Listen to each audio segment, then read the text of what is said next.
Because of our commitment to bringing Xbox Game Studios titles like Forza Motorsport, like Starfield, to Game Pass on day one, there's never been a better time to be a Game Pass subscriber.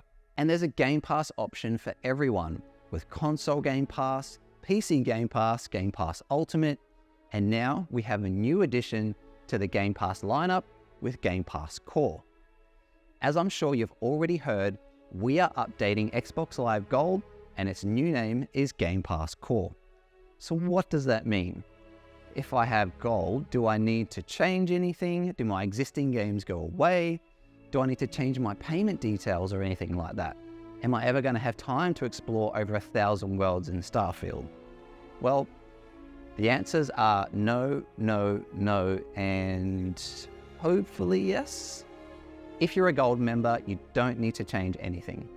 Nothing with your subscription will change, and no action is needed on your part. Any games you've received in the past from games with Gold, you'll still have access to as long as you're a Game Pass Core or Ultimate subscriber. Instead of Gold being your ticket to crossplay and multiplayer, it's now Game Pass Core. Same functionality, just a new name. Deals with Gold will become deals with Game Pass, and free play days will still be available to Game Pass Core members.